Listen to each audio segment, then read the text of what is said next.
El libro de Éxodo es el segundo libro de la Biblia. Continúa la trama del libro anterior, Génesis, que terminó con el nieto de Abraham, Jacob, guiando a su familia de 70 personas hacia Egipto. El 11º hijo de Jacob, José, había sido ascendido a ser el segundo al mando en Egipto. Él había salvado a toda su familia de una hambruna. Faraón, el rey de Egipto, le ofreció a su familia que vinieran a vivir allá como un refugio seguro. Tiempo después, Jacob muere en Egipto y también José y todos sus hermanos.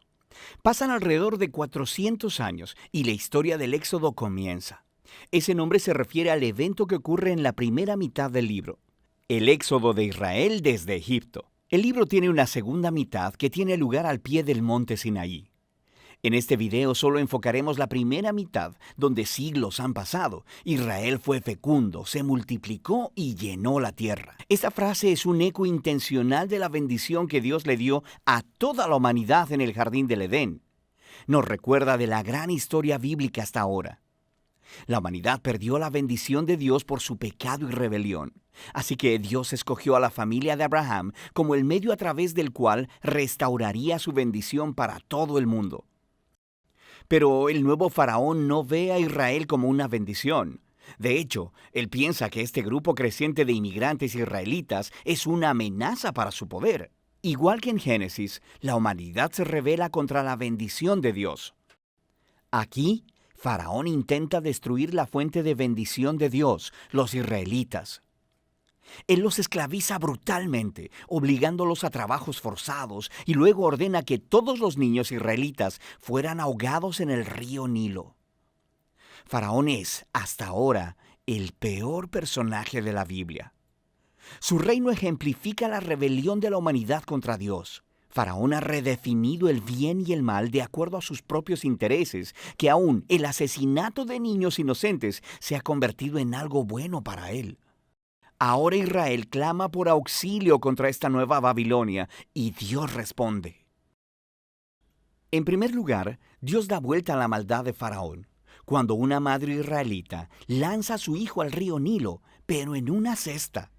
Él flota sin peligro hasta donde está la propia familia de Faraón.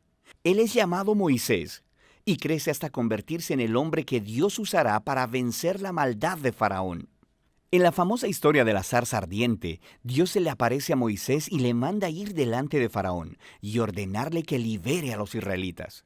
Dios dice que Él sabe que Faraón se resistirá, así que traerá su juicio sobre Egipto en forma de plagas. Luego, Dios también dice que Él endurecerá el corazón de Faraón.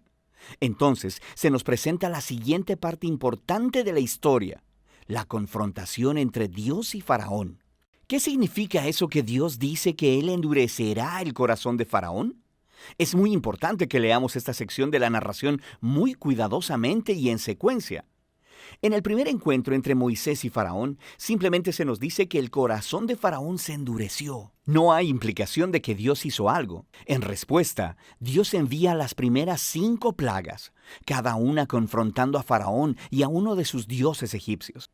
Cada vez, Moisés le ofrece una oportunidad para que Faraón se humille y deje ir a los israelitas.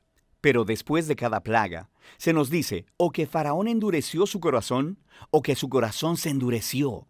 Lo está haciendo de su propia voluntad. Finalmente, es con el segundo grupo de 5 plagas que empezamos a escuchar cómo Dios endureció el corazón de Faraón. El punto de la historia parece ser este. Aunque Dios sabía que Faraón resistiría su voluntad, de todos modos Dios le ofreció todas estas oportunidades de hacer lo correcto. Eventualmente, la maldad de Faraón llega a un punto sin retorno. Quiero decir, hasta sus propios consejeros creen que él ha perdido la razón. Es en este punto que Dios toma las riendas y dobla la maldad de Faraón hacia sus propios propósitos redentivos. Dios atrae a Faraón hacia su propia destrucción, mientras salva a su pueblo. ¿Qué es lo que sucede después? Con la plaga final es la noche de Pascua. Dios le cambió las cartas a Faraón. Así como él mató a los hijos de los israelitas, Dios matará a los primogénitos de Egipto con una plaga final. A diferencia de Faraón, Dios proveyó un medio de escape a través de la sangre del cordero. Aquí la historia se detiene y nos presenta en detalle el ritual anual israelita de la Pascua. En la noche anterior a la salida de Israel de Egipto, sacrificaron un cordero joven y sin mancha, y pintaron con su sangre los dinteles de las puertas de sus casas. Cuando la plaga divina vino sobre Egipto, las casas cubiertas con la sangre del cordero fueron pasadas por alto, y el hijo primogénito fue librado. Así que cada año después de eso, los israelitas recrean esa noche para recordar y celebrar la justicia y la misericordia de Dios. Pero Faraón, por su orgullo y rebelión, perdió a su propio hijo y es movido por fin a dejar en libertad a los israelitas. Los esclavos israelitas hacen su éxodo desde Egipto, pero en cuanto se fueron, Faraón cambió de opinión.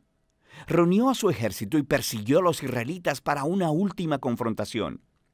Mientras los israelitas pasan a través de las aguas sin peligro alguno, Faraón se precipita hacia su propia destrucción. La historia del Éxodo concluye con la primera canción de alabanza en la Biblia. Se llama el Cántico del Mar. La última línea declara que el Señor gobierna como rey. La canción cuenta poéticamente sobre qué trata la historia del reino de Dios.